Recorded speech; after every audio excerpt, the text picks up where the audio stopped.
Hello, everyone. Welcome to the AI webinar.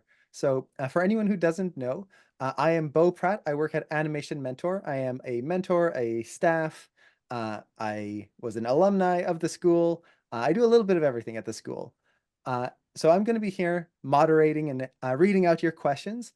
But the person you're actually here to see here is Michael, who works at Adobe. And let's just let him do the introduction. Hi, everybody. Yes, I'm Michael Tanzillo. I am the head of the 3D technical artist team and on the Substance team at Adobe. So a little background on me, I've been in the industry for like 20 years now. I spent most of my time as a lighting artist at Blue Sky Studios. So I started at Blue Sky Studios in 2008. After I went to SCAD for grad school, went into Blue Sky Studios. My first job was a render wrangler. And then I worked my way up through the lighting department. By the end, I was the head of the training department there. So I was doing all the artistic training by the end. And a couple of years ago, I made the move from Blue Sky after we were shut down over to Adobe. And now I work with the Substance 3D team there. So yeah, so my job now is basically when people are interested in Substance 3D, I show them the tools, let them know how it can help their workflows, work with lots of companies, lots of artists in lots of different industries. And I also do a lot of training with it too. On top of my normal jobs, I do things on the side. I started an online school years ago called the Academy of Animated Art for people. We wanted to be the animation mentor for people who wanted to learn about lighting for animated films. So I started that with a colleague named Jasmine Katatakarn. And over the years, we helped over 200 students get jobs in the industry. We're super passionate, love working with students, love helping them. Because being a 3D artist has been a life-changing thing for me. It's like allowed me to be creative, talk to new people, unbelievable opportunities in my lifetime. And I wanted to share that with as many people as possible. Let's see. I also have a newsletter, the 3D Artist newsletter. I just started a community, the 3D Artist community. I'll be done hawking my stuff now, I promise. And yeah, and I'm here to talk to you all today about AI and how it's integrating into the VFX, gaming, and animation industries. So in my work at Adobe, this comes up a lot. And what I've seen is there's a ton of nuanced conversation around it right now. There's a lot of people talking about it. I'm not here to be pro AI or anti AI, because what I find is that online, there's kind of this polarizing effect where you're either think that AI is going to completely upend Hollywood and nothing's ever going to be the same, or it's like it should be killed and put in the ground and blah, blah. And the reality is the truth lies in the middle. And so I'm happy to answer questions, talk about it, talk to anybody who's interested in learning more, and go through that today. So yeah, so I'll pass it back over there with you, Beau there. Awesome. So for everyone here, if you do have questions, definitely feel free to post them in the Q&A panel, which you can find down below. We'll go through the questions and ask as many as we can in this hour that we have. As you're all writing your questions, I'll just start it off with a few kind of the common questions here. So first off, do you think AI is going to kill the animation VFX industry? No, I don't. I think that we're in this industry whether we like it or not. No, I'm just kidding. We are. So one of the things that gets thrown out a lot is this idea of AI overtaking the job of an animator. Like something like Sora AI comes out and it makes these videos that are like very elegant looking and blah, blah, blah. And everyone's like, oh no, this is the end of it, because people are tweeting that and they say that this is the end of this, and like that gains traction and that blows up and that goes crazy. But the reality is that AI is, and one of my stances in everything that I've ever done is that you are not somebody who's here to push buttons in software. That's not what your role is. Nobody's hiring you to do a job because you know how to use Maya. They are hiring you because you are an artist with a creative vision that can help achieve a certain goal. And these AI tools are just going to be here to speed up our workflows. Like they really aren't going to be, like there are going to be some issues over time where like there's going to be some disruption in the industry, and that it'll change some things and things will look a little differently. But the idea that AI is going to come through and completely eliminate what we do and how we do it, it's a little bit of a misconception at this point. We were joking before we went on that if spell check came out during this time period. There would all be these Twitter announcements about how editors are going by the wayside, and you'll never, no one will ever publish a book again because everyone can publish their own because they can just use the squiggly line under the misspelled word to edit all their writing. So I do not believe that. I believe it's going to be integrated into our workflows. I think it's going to help us by eliminating some of the tedious tasks. Because whether you know it or not, there are a lot of tedious tasks in 3D workflows.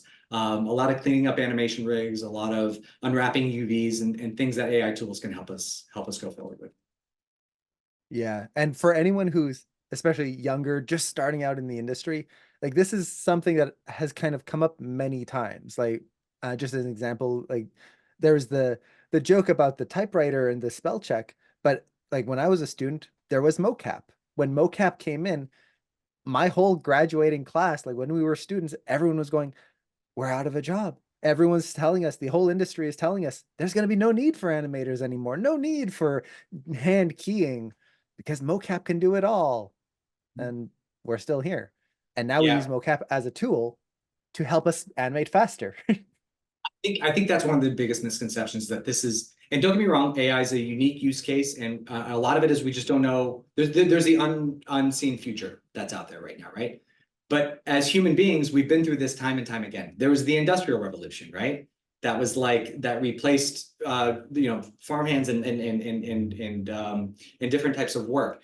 I started off, my first creative endeavor was in photography. I was a photographer as an undergrad. It was in the time before like digital photography was popularized, and I was in the darkroom every day. So you'd get a roll of film, you'd shoot it, you'd go put your hand in a bag, and you'd unload the film into a thing, you'd develop it, you'd print it, and then you'd be in chemicals all the time. And the idea of creating a photograph took time, and it took attention, it took knowledge of chemicals, it took mixing patterns, timing, all this kind of stuff. And then digital photography came out, and now there's every one of us walks around with a amazing camera in our pocket. But the thing is, photographers still exist. Like there are still, because there are people who know how to work the craft. Because my skill as a photographer wasn't that I knew how to mix the chemicals. It wasn't that I knew how to, like walk around in a completely black room and not run into things. My skill was that I was having training on the craft of my eye, that I understood what was a good looking image and what wasn't. And then you take, I have a good friend that's a designer that likes to say this. If you give if you give two people the same generative AI tool, I guarantee you the one with the artistic training is going to have a better output in the end because they're able to curate what goes through, what can do, they're going to tweak it, they're going to know what they're looking for. Because again, for people that are working in the industry, and this is a bigger point too, but basically these tools so far are really good at getting to like 80%, right? They're really good. Like you can quickly just get out of the gate and start visualizing your ideas. But our job in animation and gaming and visual effects, that's such a small part of it as getting a good looking image out of the gate. It's creating something that's alterable, that's changeable, that's able to hit director notes, art director notes, that you're able to tweak, adjust, modify going forward so that you can ultimately reach the end goal of the project, right? So it's like, you can, if you want to make a Sora AI image, that's great. But the second that you show it in rounds and a director says, hey, the walks, like we actually need them to pivot left and then right, like what do you do then? You don't have control over that stuff. So the ability of an artist to take what you've created and hit notes based on it is like, that's the name of the game. That's how you're able to be really good at your job, is to help people with their artistic visions by listening to what they say, interpreting their words, and making the necessary changes.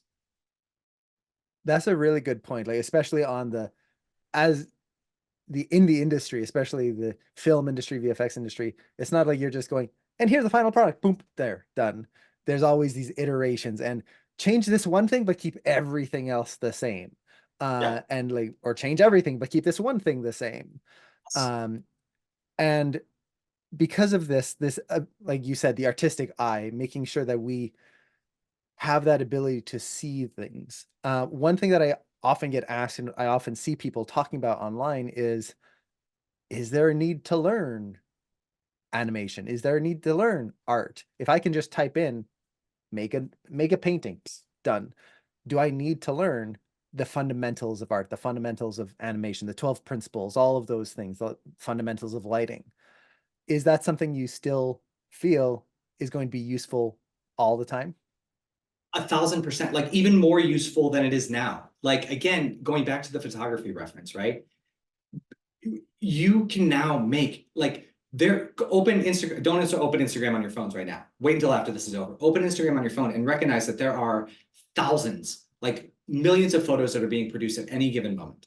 It doesn't mean that there are better ones. There's just like if there's a bell curve of well-produced artwork, there's a swell in the middle that's just normal looking stuff. And that's going to grow. Like AI will help that belly grow bigger. But the high-end stuff, that takes craft and eye and dedication and understanding, and the 10,000 hours of training to understand what the way things are supposed to like look good, like that will still be there. And by the way, that's where we work. Like we are in the top end of the curve because we are working on the best of animation that animation has to offer in the world. So lots of times we think that we'll get replaced by this like big thing in the middle, but really we're just like at the top 5% of that curve. Yeah. And everything that we learn is helping us to achieve that. Like going to your photography thing, like even though your everything that you learned about like the dark rooms and all the chemicals, everything, you don't need that anymore. But Yeah, it's still knowledge that you can apply to what you now do with digital, as well as all the composition rules, which still apply 100%. correct. And even more so, like something as simple as depth of field, right? So you set something up, you can control depth of field and the amount of blur that's in front of behind the object of focus for anyone. Yeah. So the way that Bo's background is a little bit out of focus. Now, if I took that out of focus and I cranked it up to like 1,000, what that means is everything starts to look miniature and you don't know why. And that's because of the optics of a lens. Like when you create this really shallow depth of field, that only can happen if something is very small. You don't see a mountain range with a building and trees with really shallow depth of field because like that's not how optics work. And our brain still triggers that. And our brain still our brains through years of looking at photographs understands that. And the thing is, but the problem happens is if you have too high depth of field, you're going to look at it and go, man, that looks wrong, and I don't know why. And that's the worst thing as an artist, is to look at it and be like, I don't know why. And that's when you get feedback and you get understanding and you base it on your old understanding and you go from there. So I say as we go forward, as technology gets easier, and as it's easier to produce animation and images, because it'll increasingly get easier to do that. Having this understanding of composition, of animation basics, the 12 principles of animation, having that knowledge and that core fundamentals is what's going to separate you from everybody else. Because all the AI is going to do is just create a lot of noise, like I said, in the middle and in being able to separate out in the top end. Awesome. That's a really great answer. And also awesome explanation of depth of field. I love photography, so I nerded out about that one. That was awesome. If you don't believe me, go look up, again, after this webinar, go look up tilt shift photography and tell me it doesn't look wrong. It's so weird. I love tilt shift photography. It's just the coolest and so strange looking. Definitely check it out after the webinar if you guys have time. Uh, so Okay. oh, Like, and in terms of AI, in terms of like tilt shift photography. So there was a really great Love, Death, and Robots, the animated show on Netflix. They did a whole mini short episode that was all based on the look of tilt shift photography. And they like, mimicked famous tilt shift photographs and the zombie attack and this weird thing. And it was totally bizarre and like nothing else that I'd ever seen before in the world. And like, I think back on that now, having this conversation, I think AI would never be able to produce that because AI is an averaging of everything that has already been produced. And that's great for like stock photography and stuff, but for high-end film, for unique storytelling, you don't want something that's an average of all the things that have been produced. There was a thing happened years ago when Pinterest came out, and I love Pinterest. I think it's great. When Pinterest came out, they had this thing where they would, it's like any other algorithm, they would take the most popular pins and they would push it to the top of everyone's feed. And I remember we started using it as artists to gather reference.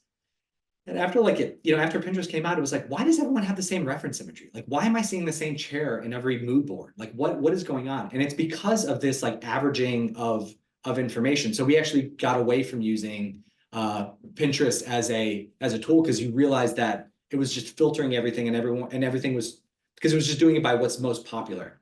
And being a creative person, it means that you don't necessarily do what's most popular. You do something that's unique to you, that's your voice, that's your perspective on the world, and that's when truly unique things come out. Yeah, that's a good point about the Pinterest thing because I remember that as well, where everyone just had the same thing. It's like it was weird. Everything kind of normalized in a not so fun way. Um, so we talked a little bit about like how we still need to learn art, how honestly we're probably not going to be replaced. But do you feel like the industry and our jobs as animators, VFX artists, how much do you feel it's going to change? And I know this is a wide question where we can't see into the future and we don't know what's coming up next. But we see already people like losing jobs and this and that. Do you feel like, let me give it a more succinct question here for you to answer. Um, do you feel like what we have now is going to stay the same or is it going to change? No, it's definitely not going to stay the same. So I think that a couple things that happens when we start evaluating this stuff. So I want to be clear about this before we go. I'm going to push back a little bit on the idea that AI is actually taking jobs now, because I think Good. that the industry is losing jobs for a variety of other reasons, other than just AI integration. And I don't think that AI integration has anything, because it's not actually happening that much, right? Yeah, I'm Um, actually glad you brought that up because that was my next question. yeah, no, there was overhiring during COVID when the industry was booming.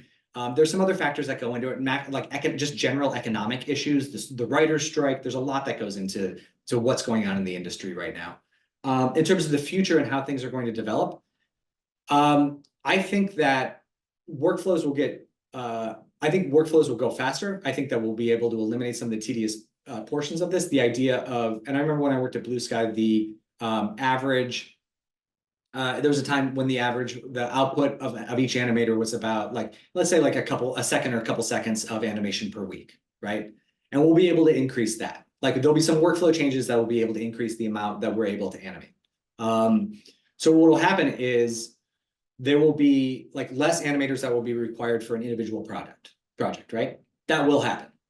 And saying that, everyone's going, oh my gosh, like that means there's going to be less jobs.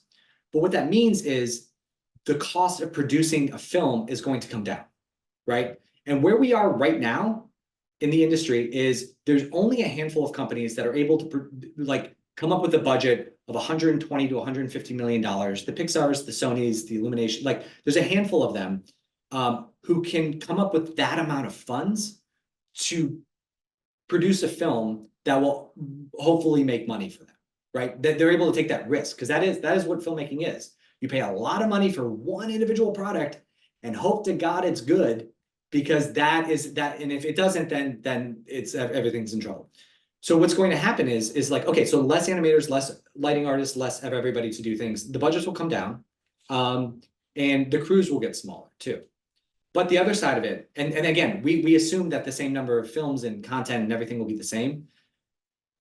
A thing happens, it's happened time and time again, where the amount of creation will go up, but the amount of what people want to consume will also go up. We're having new mediums. We're having, like where it used to just be like films in theaters and then VHS tapes. It started off just films in theaters. And then we had VHS tapes, and then we had DVDs, then we had streaming, and now we watch things on our phone. And like now, then there'll be spatial experiences, then there'll be immersive experiences, and then there's like so many different and we've just been limited to entertainment over time too.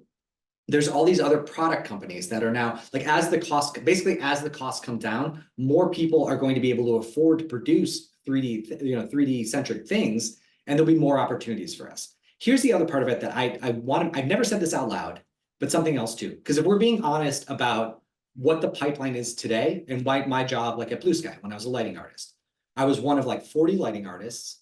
We had to match a look.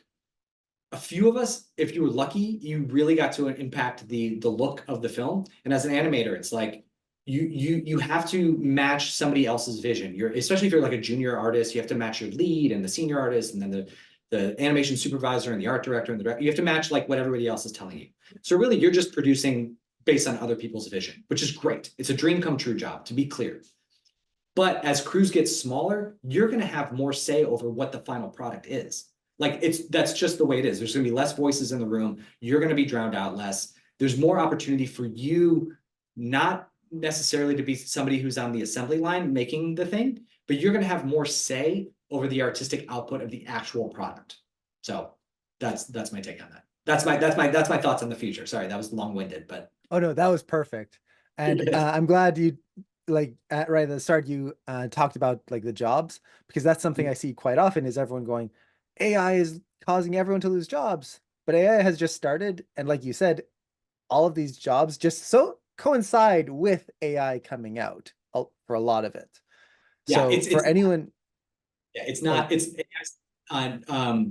yeah, we're doing just fine. Like the industry's, yeah, it doesn't need AI to cause problems. Like and but to be clear, what's going on in the industry right now it happened in 2008. It's happened previously in the past. I know it feels novel and I know it's scary. And if you're affected by it, you don't care that it happened in 2008 because you're just trying to pay your bills and you're trying to keep your career going. And I totally get that. But it's not what we're going through now is just the ebb and flow of Hollywood, of just the ebb and flow of filmmaking. It happened in the look, we went in a very short period of time from making movies like The Sound of Music to making The Godfather. Like the industry has been in flux before with the content that's being created, production styles, you know, like this is just kind of how it goes. let's see, we've got a bunch of questions here. We'll start going through those because I do want to make sure we get through as many of all of your questions as well here in the chat. So we have a question here. How have you seen AI used in production if you have so far? I've seen it used in at this point the main thing is like early concepting. So there's but the problem is that so that's been like, and I'm talking like early concepting because you have so little control over the generative. I'm talking about like generative AI stuff.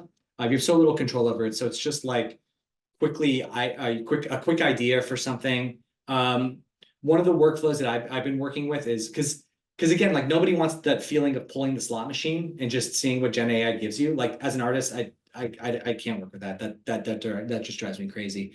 So there are workflows where you can actually like use proxy 3D objects in the scene to create your compositions the way that you want, and then use AI to swap those out with different objects, so you can start to like lay out your vision for how you ultimately want to make your product. That's probably the biggest one. There are some little tools like I know we came out with like a text to material tool, so you can quickly make some materials function. But honestly, all that stuff is for kind of like secondary, like quick iteration on secondary objects that kind of fill out your world more quickly. So you don't have to like hand paint every book or every piece of wood or something. Yeah. Yeah. So those are probably the biggest ones for right now. Like, and to be clear, I want everyone to be very aware of the fact that there are marketing machines out there for these AI startups that are meant to like cause unease. Because sorry, this is going to be a quick off-road here. So for the last 20 years, there's been startup culture and tech culture has been this idea of my new software is going to replace this. I am Airbnb. I'm going to replace hotels. I am Uber. I'm going to replace taxis. And so now every startup thinks that that's the framework for getting investors, right? I create AI video. I'm going to replace Hollywood. Like it's just a way of marketing so that to help investors see the potential of this big picture, so they give you millions of dollars. And as the creative who's infected by that, like it's the self-driving car if you're a long haul trucker, right? So self-driving cars are going to replace everybody. Like, but driving is my career. That hasn't happened yet. Like we've had this idea of self-driving cars for a long time. And what we have right now is like some can like kind of do it, or like some can like parallel park themselves. But like we still need truck drivers, we still need drivers on these things. And I think that's kind of like where we're going to. I think that's we have some good trajectories in the past to look at. I think self-driving cars one, and I think the promise is we're going to have a vehicle that everyone will be able to face each other. No one will actually have to worry about the driving, and we can all play cards. But the reality is like it's just like going to help me parallel park sometimes, like, but not on a hill. I wouldn't do it on a hill. Jeez. And then yeah, there's other things too. Like yeah, I can get into more of that later, but we can go to the next. Yeah, self-driving Mhm. cars are safe. That's true. Yeah, it's and like you were saying about like it's just a lot of marketing. It's you actually look online and everything's like, wow, AI can do this, AI can do that. And then you actually look at the product, and as an artist, we look at it and go, I wouldn't use this. I could use it as part of a workflow, but I wouldn't use that as the final. Right. Um, And the thing is, it's like, and then people get concerned too, because they're like, no, no, no, but the users don't understand. And if they can 3D text to like create a 3D model, like then they're just going to do that. They're not going to hire me. And it's like, well, I mean, from what I found in my experience in the past, is that when people take like the cheap way. So this happened when I started creating my own classes. I spent hours. I'd stayed up until late at night. Was working full time, and I wrote scripts and I created these classes and I started them online. And then I found out that like people like figured out a way to download them, and they were selling them on like these awful websites on like CG Persia and other websites like that. And I got frustrated because this is something that I created and people were stealing it from me and profiting off of the thing that I worked really hard for. And I remember talking to somebody about it now because I was super frustrated. I was like ready to hire somebody to go after the whole thing, and they're like, "What are you doing? Like, these people would have bought your product anyway. Like, they never would have invested. Like, that's if they would have bought it, they'll still buy it. And this is just like essentially marketing for what you're doing.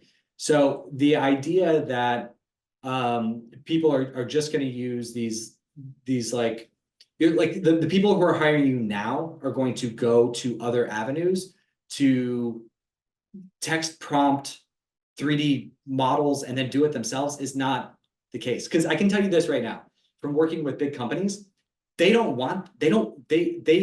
your value isn't that you can do it. Your value is that they don't have to. Your value is they can hire you to do it, and then you'll do it.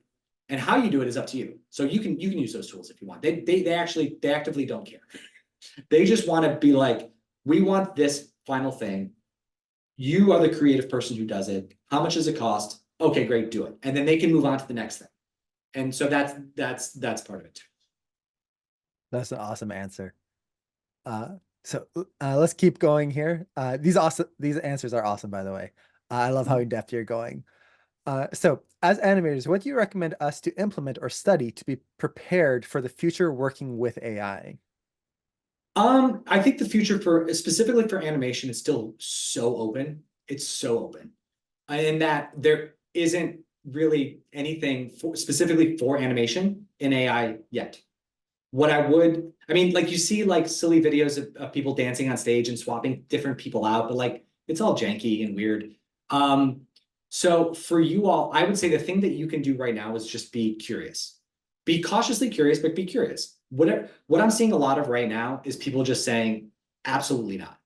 Absolutely not. Never in my workflow am I ever going to do this. And if that's your stance on it, I totally like that's up to you. That's your personal decision. If I, as a photographer, if I said I'm never touching a digital camera again, like the first time somebody showed me Photoshop, I was like, heck no, never using that. And now I work for Adobe. So my point is like keep an open mind to what's coming out there. Cause like there is the idea, like we're following the streaming music history. Like, sorry, I just keep going back to historical things because I always think about things this way. So in the 90s, late 90s, streaming music came out, not consented by the artists. Like, Napster was the thing, and that's where we go. There were huge lawsuits against it, and the musicians were right because they were stealing their music and they were stealing what was important to them, and they're stealing their livelihoods and like blah blah blah. And so people weren't streaming music to support the creatives. The next step is that like Spotify came out or Pandora, and like they started paying the artists, and then everything kind of worked out. But like it's we're in that time period now where it's just like Wild West, where there weren't laws about it. So bad actors are doing bad things, and they're creating these tools, and like but and if you we can't that's not going to be the case forever. Like I know like Firefly was in the news lately because they were like, oh, like they were using these images in the Adobe stock library that were people created in Midjourney. And it's like, yeah, but you know how most of those people found out about it? It's because they got paid. They were surprised that they got paid because Adobe was using it to train the model. And and really Adobe was screening it and like, checking to make sure there was no reference to any artists or copyright or any, like it's basically like, and even if Adobe goes down for that, even if it's determined by a court that like that was not the right way to do it, and it's no longer commercially a viable option for creating AI images, there's just going to be somebody else. Somebody else is going to make a commercially viable AI version. And so if we bury our heads in the sand now and avoid it, you're going to be put behind. You're going to be behind going forward. And so, and if that's what you want to do, all the more power to you. But I think that you have to be curious about what's coming out now, and just play around with stuff and just see what comes out the other end. I know that's not an answer that everyone wants to hear, but that's the truth of the matter. Yeah, and we've seen this in the industry as well, like 2D to 3D in CG animation. If all the 2D animators went, hey, we're not going to learn that, we're going to stick here, they can still keep a job, but you're missing out on a potential new tool. And just to me as an artist, I love learning new tools. I love seeing what this new tool will allow me to create next. Same thing with like photography, how digital photography allowed me to make so many more mistakes than using an actual film camera, and I could just play with it more. And with Also, animation, oh, you go no, ahead. so when one thing is created, it creates opportunity for the old thing, right? Like I think that when 3D animation came out and was able to like standard like create a look, I think 2D animation got a boost in the creativity that it could do, right? Like I think that Rick and Morty doesn't happen because unless 3D happens. Like I think that it's like, okay, so what makes our medium unique? And the same thing happened with painting when photography came out. Painting for a long time was like a representation of the real world, but it's like now we have this mechanical representation of the real world. Like, what is painting? Then we get cubism and modernism and like different painting styles, and that starts to come out of that. So with limitation, because as an artist, like there's nothing to say. Like what we need to do as artists is like create things that comment on what's happening in the world. Like make art that comments on the generative AI component of it. Like there's a lot of potential there. So it's like and actually we're seeing it now in animation with the style and the look of things. So we were going for a long time of like how realistic can we get CG animation, 3D animation? And we got really like, we now have, like watch Avatar Way of the Water. I don't know what the heck's real and what isn't in there. There was a debate for like months online about the shot of the guy holding the harness of the whatever beast. And like we didn't know if that was real or fake, and everyone was breaking it down. But when we get to that point, that's when Spider-Verse and Peanuts and Nimona and all these films can come out that are, Puss in Boots can break away from the Shrek look to create something like truly awesome, right? And so it's within those limitations that, and we live. Our job as artists is to be critical of everything around us, which is leads to a lot of the opinions that we have right now about things, but like just continue to be critical of it and make comment. And that actually brings up two good points. So the first one is something that was mentioned in chat here. Like countercultural movements is a good point, and it is open to creativity. But one of the big things that people are worried about is not having the opportunity for creativity or opportunity for employment. That is one of the big concerns. And do you have any thoughts on that aspect of it? Yeah, I mean, it kind of goes back to what I was saying before about the lowering cost of things. There's like, I know that there's going to be like smaller crews that work on projects, but there's going to be more projects. Like the overall number will stay the same. Like and again, thinking back to like 3D taking over 2D, I think that there are more 2D animators now than there were in the 80s, right? Because the content consumption and the different ways that we can deliver the media has gone up. So I think that there's probably more people working in 2D animation today than there was 50 years ago. And because it's just like we never know what the demand is going to do. We can know what the supply is going to do because we can see on the writing on the wall that AI and also like different workflows are going to make things faster. Because the other thing too is that like we've been doing the AI thing for a while. It just hasn't been marketed and positioned this way. You know, like Photoshop has had content aware fill for a while. Like we've had, tools that allow you to create faster rotos for a while. Again, spell check came out a long time ago. Like this idea of this machine assisted, filling in on the tedious human side of things has been going on for a while. It's just that it got trendy a couple years ago to call it all AI and to like brand it as this and brand it as a separate thing. And but really it's just the ultimately what's going to happen is there's not going to be like separate AI, like there's not going to be AI tools the way that we're looking at them now. All that stuff's just going to be integrated into the existing tools. Like Maya, Blender, all of them are just going to have AI tools within them that are going to be like taken from these companies that are, because that's all these companies are doing. They're trying to be bought by something bigger than them. I mean, I shouldn't say all of them. I'm sure some of them are doing other things, but like a lot of them are just like, they want somebody to buy them to make a Blender plugin to throw in there. It's just, the ultimate outcome in 10 years is all this stuff's going to be integrated in the tools that you're already using. There's not going to be like AI specific tools and things. And then the second part of the question there was something you had mentioned with like the copyrights and all of that. Like one of the other big issues with AI right now is that worry that right now it's just essentially stealing content from artists, from creators, not giving them any commissions or royalties or anything like that, and then suddenly making a profit off of that. Um, do you have any thoughts on that or that side of the industry? I know it's a whole different, like, Yeah, we're veering into a whole different thing here. no, let's talk about it. So animation companies make part of their money off of the films that they produce. Like we talked about it, like you pay for this thing and then you produce a film and you pray it goes well. A big part of that is the secondary things that happen with the film, the creating stuffed animals of the characters and marketing, like putting the characters in different situations. So you absolutely need these characters to be copyrightable, right? You need to own the likeness and the rights to it.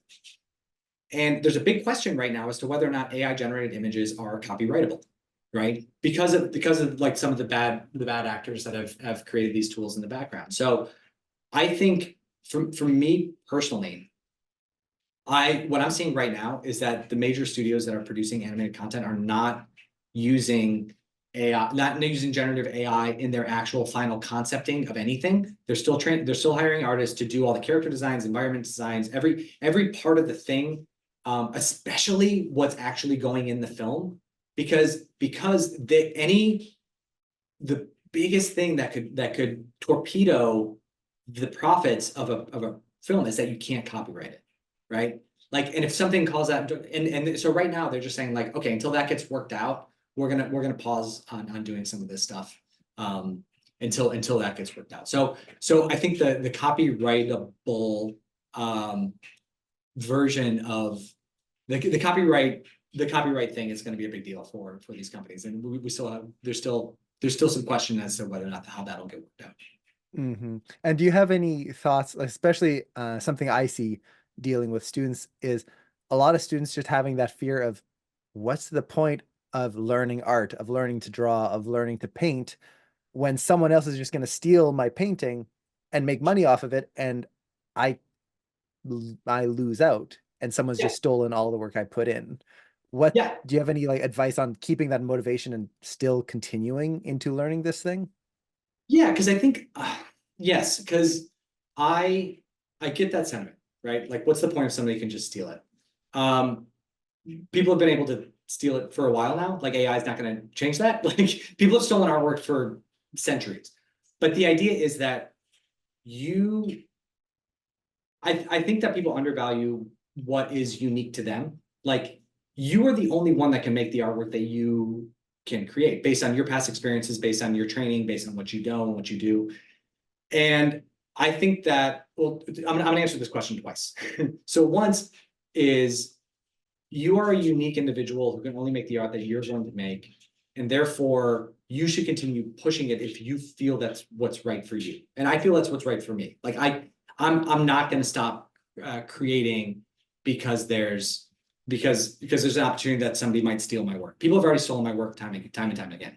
So I'm not like, that's not gonna, that comes with just people putting yourself out there and being known.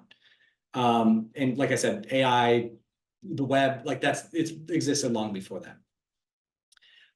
In terms of the idea of how this is going to go forward, this falls into where that copyrightable thing comes back in. So I think that there's going to be I think that the only way that I think what's going to come, and this is totally speculative and just like my personal opinion, I think what's going to come is they'll in the tools that you use to make images, you will be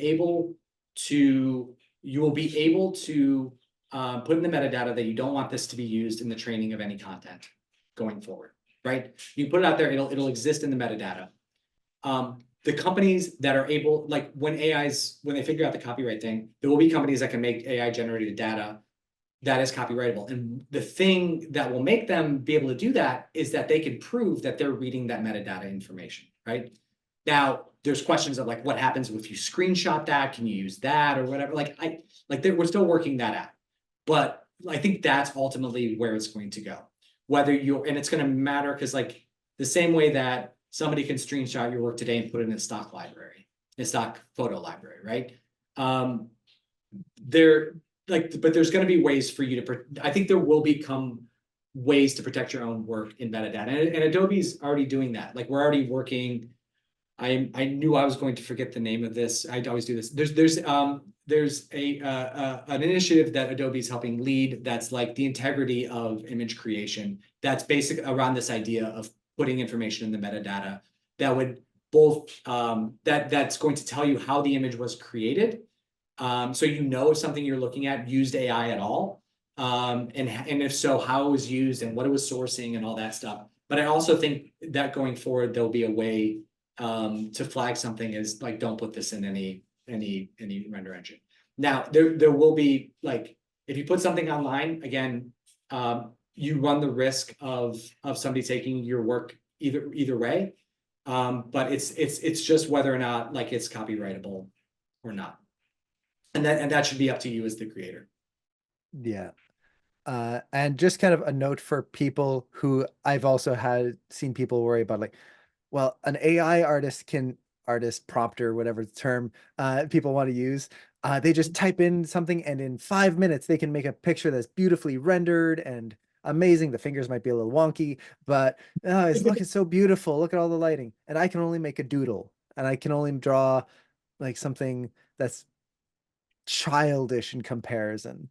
Right. But if you look at some of the best media, Peanuts, like Mhm. those drawings are in comparison very basic, very childish, but they are gonna last forever. Calvin and Hobbes, all of those. Like I forget the name of the web comic. It's the one with the T-Rex and the raptor, and it's just like a weird GIF. Yeah. Like that's two images that don't change, and they've made that comic last years. And it's the Do you know creativity of the artist. why like we keep going back and watching old movies and old anime? Because the story's good, right? Like Hmm. they're unique and they speak to us and they're special in a way that's more that's not as tangible as like beautiful image. But yeah, because frankly, all the AI image stuff that gets generated now, like I said, because it's an average of images that are out there, it just is soulless, man. It really is. Like just look, like you can, because people will say, like, I can tell when something is AI generated, and usually you can, because it's like, and the only times you can is when it's replicating and like when it's replicating something else that's like a stock photo or something that's like not like as unique. It's a little bit like, it just feels like off. And so yeah, what ends up happening is yeah, at this point I've forgotten the original question, but basically it's like you um you, as the creator, you're making something special. You're making something that's outside the norm, that's never been seen before, and like that's kind of our role in it. And like all this stuff that kind of happens in the middle.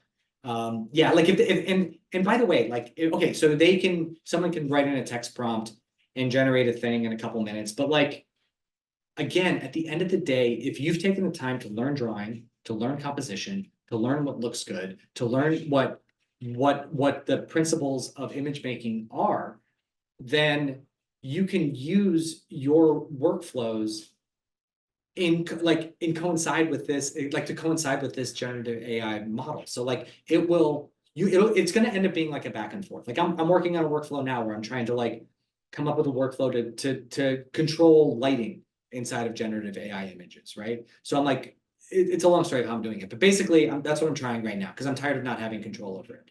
But like that's ultimately where it's going to go. Is you're going to be able to take your doodle and then feed it into an AI thing and get a more robust image. But then you can then you'll be able to make tweaks to it and then and be able to push from there. It'll essentially turn into like AI generator as a render engine, basically. And but your craft and your skill and your knowledge will be able to look at what that output is and say like, okay, this is soulless, or this is wrong, or those hands look weird, or like something is off about that. And I know how to fix it because I have this training.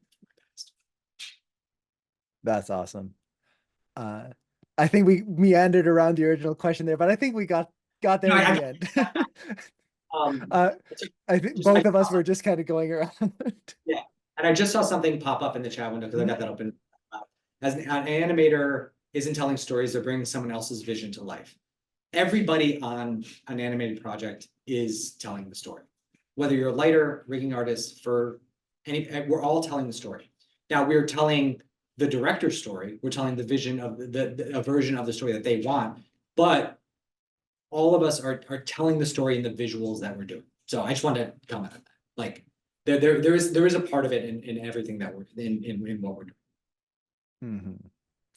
And then we've got a question here, based on what you were talking about before of like it'll make animation more available, make VFX more available to everyone, not just these big companies. We have a few questions here on do you think that since we're almost at a point of saturation already, uh, will that make it so that animation is less valuable, that the industry is not sustainable? And the example they give here is thinking mostly about games where there's so many games launching on Steam every day that most of them go unnoticed.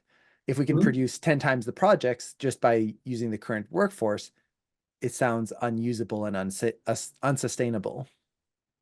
Yeah, I mean they're going to be, but like again, if we go back in time a little bit again, and we talk about when games were created again in the 90s and stuff, it was just like the big companies that were able to do it. Independent game artists didn't exist back then. They just didn't exist.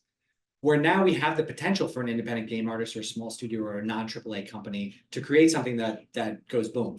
Because you don't have, because right now, if you want to make an animated film that shows up on like Netflix or in movie theaters, you have to go through one of the big studios, which means that you have to get your story approved. You'll lose some creative control. Like there's a huge barriers to entry for getting into that point. What's going to happen is as that barrier gets lowered, and as more people are able to create their stories and put their visions into reality, for sure, yeah, there'll be a Steam type of thing where there's a bunch of games that get produced and get brought out. But what happens is the good ones will rise above the fray. The good ones will get noticed. They will be seen. They will be identified. Where now there's like almost zero opportunity for them. If you're like a 1 in a million chance of putting out a YouTube video that somebody notices that like blah blah blah blah, like that's the only way to do it right now. So the idea of will there be a lot of noise in the future as the barrier for content creation goes down? Like, yeah, for sure. The same way that there's a lot of noise in photography now. There's a lot more photos than there used to be. But there's still incredible photographers. Like if you're getting married, you're still going to hire a wedding photographer that you like their style, you like their look, you like the way they do it. And if you don't, you should, because it matters. That's the thing you look back on after you get married. I should say that. This has all been a promo for wedding photographers. And the other thing too about the barrier to entry thing that I wanted to mention during this webinar was that like one of the things that scares us as 3D creatives and animators about this is that we misinterpret the amount of time that we took to learn the tools, because like Maya, Blender, even I'll say Substance, like Substance Painter, they're all super complex. They're super complex tools, and they take a lot of time and a lot of understanding. 3D's hard, man. You gotta like, it takes a lot of work to wrap your head around what's going on and what is like whatever, how to actually make something usable. And we work and we toil at that, and then we get better at that, and we like have this like software understanding of the software. And then when these AI tools come out that like seemingly take all of our understanding of the AI tool of the software that we've learned over the years, it just like feels like it just wipes it away. And then it makes us like reevaluate our worth. Because you're like, if I spent all this time learning Maya and it just goes away, like what like that, okay, great. But the reality is that while you're learning the tool, you're actually learning the craft too. I mean, this happened to me. Blue Sky Studios, as a lighting artist, we had proprietary tools. And I spent 13 years getting really good at those proprietary tools. And in one 8-minute Zoom call, it was gone, right? So all like, I was like, man, I haven't opened Maya in a couple of years. Like I don't know any of these renderers now. Like, oh my, and you panic. You're like, man, that sucks. I don't like all this time that I spent. But the reality is like, once you pick up a new tool, like it's so easy. It's so much easier to learn because you've got all the knowledge that you didn't think that you had, and you go from there. So my point being is that the barrier to entry for 3D tools is high as it can possibly be. I don't know very many other industries with harder tools than what we have right now. And AI and other things will help bring down that barrier of entry, so more and more people will be able to use it. But again, that's fine. That's good for us, because as more people use it, like you'll be, your value again is not that you spend all this time learning the software. Your value is that you have spent all this time working in this, you know, practicing and learning and going to Animation Mentor and working with all the amazing people there to get a better understanding. I still say the most valuable thing that you could possibly get in your training as you're learning this stuff is a mentor, a teacher, a friend who's done it before, who can give you feedback on your work. Because like, yeah, that's the biggest thing that you can get, and AI is not going to change that. So That's awesome. And then we've got another question here, which is an interesting one. Do you think AI blurs the line between a tool and an agent? what do you mean by an agent there? Like an employee, an actual like it's not. Oh, It can do things on its own. We can just hire an AI tool and poof, let it be on its own. I don't know, man. Like, I don't think so. I mean, I think we've already got things that do that. We've got render farms. We've got, I mean, like, think back to the first, imagine the first time a 2D animator saw, you know, like keyframes, right? You're saying, like, wait, you're saying you can set on frame 1, you can set a thing here, and on frame 10, you can set a things here, and the computer's going to know that it goes like that? Like, that, like, that feel like, but that doesn't change the creative process. Creator and tool are always going to be a separate thing. Like I don't believe that'll blur the lines there. There's always going to be that human element to make it that final Yeah. artistic image versus here's like AI gave us. Let's go with that. Job Yeah. done. Click a button. I worked on over, I counted up one time, at least over 1,000 shots in animated films. One time, I showed a shot for the first time and it got approved. One time. I can identify it.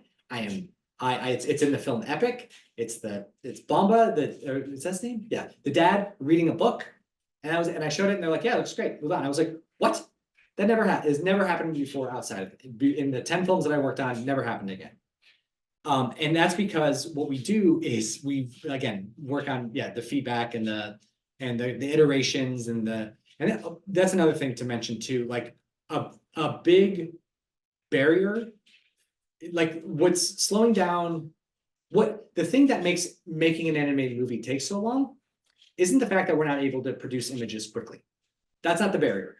The barrier is approving the story. That takes a really long time. Getting like really nailing the story points, and then how fast or how many things can you get in front of the director's eye in a day, right? Like there's that human element of it too. Like I can tell you, there's countless times when I've had more shots to show in the daily rounds, in director rounds or supervisor rounds, that there just wasn't time for. Like, so the ability to produce images quickly is not the thing that's stopping us from making films faster. It's like, it's the much more human side of it. And also, like, I'm glossing over it. I've been glossing over this whole time, but for any, I wish I could bring every person that I know for one day into rounds on an animated film, and to understand the detail and the attention that goes into every pixel of every second of every frame, to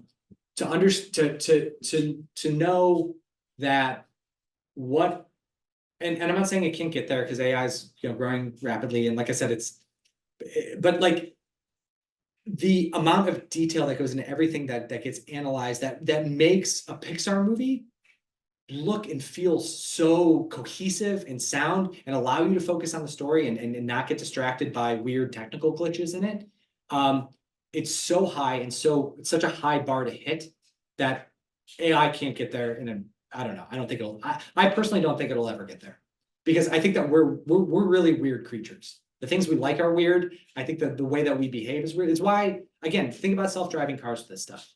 We can't have self-driving cars because people behave like there's a red light, but like people will still walk, and there's jaywalking, and like the car doesn't really know what, like we pick up on things so so quickly that and we process things so quickly. Like I just don't think, I think that like AI will get us again to like that ability to produce 85% of an image really quickly, but we need human beings to take it across the finish line to make it that final object.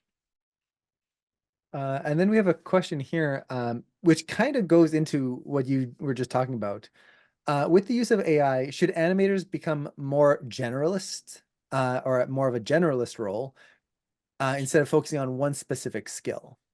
That's a great question. I actually think yes. I actually, if I'm so one of the things that I've noticed in my job, so in the job that I've had for the last couple years, has been that I thought being a 3D artist meant entertainment. I thought it was visual effects, animation. Like I thought that was the world. I thought that's, I mean, that's why I got into it. I got into it because I watched Finding Nemo, and I was like, I saw this behind the scenes of artists going scuba diving off the coast of Australia and designing the look of the film. And I got like so inspired by that. I was like, this is what I want my life to be. I was bartending. I didn't know what I wanted to do. and that changed my life. And so, and at the time, and even today, it's like the idea was specialize, because you wanted to be really, really good at this one thing, really like superb at animation. I was the same way. Like, hey, if you want to get into lighting, you got to live, breathe, eat, sleep lighting. You have to understand it. But the thing is like, yeah, you're right. As these tools make the barrier to entry in the different mediums easier, yeah, there is like, we will start to scope out a little bit in our roles at these companies. Again, crew sizes will get smaller, the number of productions will come up, your role will grow a little bit. Because I know that like a barrier for me making my own films has been that I'm not particularly good at rigging. I don't like it. I'm not good at it. I never will be. I'm in my 40s now. It's not something that you just like. I'm also not that interested in it. Like I also don't want to be that good at it. But as tools develop that allow me to do that, like there'll be less of a need for that. So, and my other point too, sorry, I got off topic on this one, was that my role at Adobe has opened me up to the fact that entertainment is a sliver. It's a small slice of a pie of a much larger 3D industry. That there are companies like fashion companies and footwear designers and e-commerce companies and medical visualization, architecture, like basically anybody that makes anything wants a 3D version of what they make. And so there are going to be a lot more opportunities that open up to us outside the entertainment world in the next 5 to 10 years. And a lot of that will be like, and the people who will be best at those jobs will have a slightly larger skill set than just being a lighting artist, being an animator. Like that's more of like, because in the way that, like, think about the way that a brand will hire a videographer. They don't hire a gaffer and a cinematographer and a director of photography and all the other terms that you see at the end of the movies.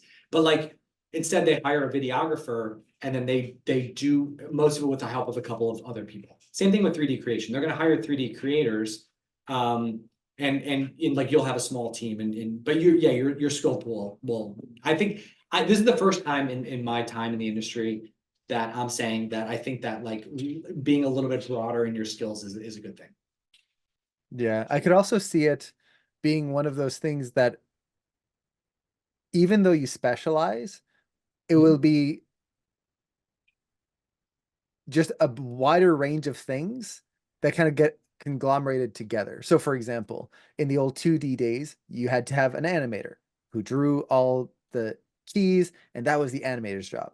Then you had the in-betweener who filled all the in-betweens. And then you had the person who would take all that paper, put it into a machine and film it and put it onto a film so they could re-watch the animation on this little box under a staircase somewhere. And then you'd have to take all of that and put it into the multi-plane machine with the background artist and everything else. So you're taking all of these jobs, and if you were to say, well, Maya has all of that and it puts it into one thing, and you as the animator have to do all of it. Would I consider that I have to now be a generalist? No, it's just now part of my job, and I can specialize in animation, which also includes play blasting. And Yeah, that's it. So I could see a lot of the things that we consider like I'm an animator, I don't do that, becoming I'm an animator, of course I'll do that. I just hit this yeah. button and it's done. And I don't have to get three other people to do it for me. Yeah, like and again, it's like because the three people will like are highly specialized and it takes some time and it costs money. And like yeah, you can figure out those workflows in another way. And then the other thing that I think about with and then this just I just thought about this was like you were talking about the role of the animator, and I was thinking that like back in 2D animation, there were specific effects animators that would animate smoke and splashes and things like that by drawing them all out, and they're like watch some of the old movies, like watch Bambi, man. It's just the work they did was just stunning and beautiful and amazing.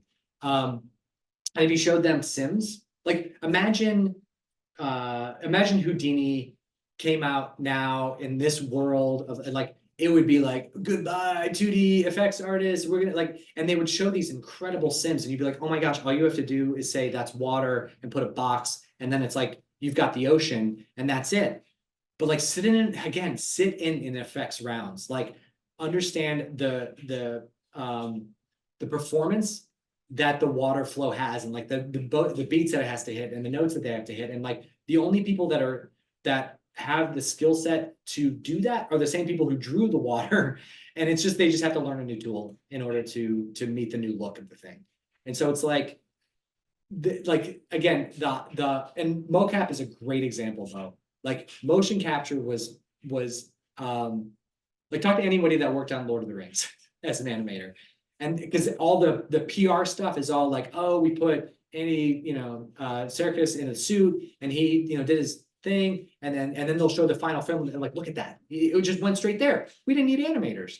And then you have a friend show you the raw mocap data and it's like, like that is not, it's because somebody was like looking at the same footage of him in the suit and they were matching the performance, not some technical thing. It was an artist that did it. Mm-hmm. So I know we're technically overtime here. I do want to be respectful of your time. Uh, but oh, Davy Jones. I saw someone mention Davy Jones. He's my favorite CG character. He's so good. There has been I could count on like one hand the number of times that there's been characters or like something I've seen in the film that just made me stop and go like, what is happening? Like Yeah. uh the Terminator 2, the bad guy, the metal guy. Yeah, Hmm. Dave. Oh my gosh, like insanity. Our recent, like in the Irreverent, I remember we watched a screening of the of Revenant, the one where DiCaprio gets attacked by the bear. That movie, Yeah, the bear, Revenant. Revenant. Yes, it was a 20th Century Fox movie. We screened it at Blue Sky Studios. I was watching with a bunch of artists, and we watched that bear attack scene. We were all just like, "Wait, what are we watching? Like, what is this? Like, how did they?" And like at the end of the movie, I'm sure we were supposed to be talking about other stuff, but he like grabbed the bear. Like, what? That was for like what do we just watch? Like that was insane. And Spider-Verse was like that. Like there's a handful of times when something visually comes out that just like it's like a gut punch, and it really really gets you. Sorry, I know we're trying to wrap. I did a terrible job. We're starting to nerd out here. Davy Jones, it just brings it out of us. It's just so good. I We will first nerd. walked on deck with that little limp, and then you pan up to the faces. Oh, Yeah, jaw I mean, dropping. if anybody wants to reach out to me about this stuff, I literally can talk about this all the time. I have a 5-year-old son and I have 2 kids, and my son is just getting old enough to watch movies with, and it's the biggest joy in my life that I get to watch the movies that I get to share the movies that I love with him, because guys, this is a special medium. Like I think I truly think it is. I don't think I don't think it's not like, and it's only special because incredible filmmakers have made this. Like, do you think AI would make everything everywhere all at once, or The Whale, or like, come on, man? Like, it took unique people and these unique perspectives, and like, there's a lot of talk too about AI being like, oh, you can customize films to what you like. Like, I am not I'm not an Asian. I'm not a first generation Asian immigrant. I don't understand that journey. I don't like, but everything everywhere all at once explained it to me like so. Like I need other people's perspective. I don't like. I like axolotls in the Chicago Bears. I don't need a movie about an axolotl that likes the Chicago Bears. Like I don't need that in my life. Like I need other people to tell their stories, and that's what truly makes this industry special. And whether AI is going to become the next great thing or not, that's always going to be the case. Sorry. Yeah, All right, I'll that stop was a great way to. wrap this up because I'll just go on rants. Well, we finished on axolotls. Like you can't get better than that. I mean, Yeah, come on. exactly. Uh, So so, thank you so much for your time here. I really appreciate you going so in depth and giving such amazing answers on all of this. And I know it's like it's all speculative. Who knows what's going the future will bring? But I think being at least not afraid and petrified and letting it freeze you in place is the important thing. And kind of approaching at least the workflow side of it with a little bit of an openness is important. yeah, be Uh, skeptical, but just be curious, man. mhm. Just Yeah. like be it's the best thing in life in general. It's the best thing about being an artist is just be endlessly curious and keep scratching itches. Be cautious if you feel like your work's being stolen. Like, yeah, absolutely. Oh yeah. But be curious. Yes. Well, thank you so much. And I saw people mentioning, is there any way they can check out more about your work, about your school, about how to contact you, anything like that? Yeah, I mean, I'm on all the social medias as Michael Tanzillo, just my name, and you know, see there. You can email me at michaeltanzillo@gmail.com. The best way to reach out to me is because I'm old and is LinkedIn, which I know everybody hates, but honestly, it's where a lot of like nuanced conversations are happening in this realm. So you can reach out to me there. Like I said, I just launched a school or an online community called the 3D Artist Community. It's on School, SKOOL. Let's see, I have the newsletter, the 3D Artist newsletter. So just search Michael Tanzillo or the 3D Artist, and you'll find me in one of those places. You can check out my work on ArtStation. I've got a website. I have too many things. I just realized that. But Well, awesome. Thank you again so much. And thank you everyone for jumping in and listening to all of this. We really appreciate your time and for all of your questions. I'm sorry we couldn't get to all of them. There were some really good questions here. But thank you and hope you all have a wonderful end of the week. Take thank you, care. everybody.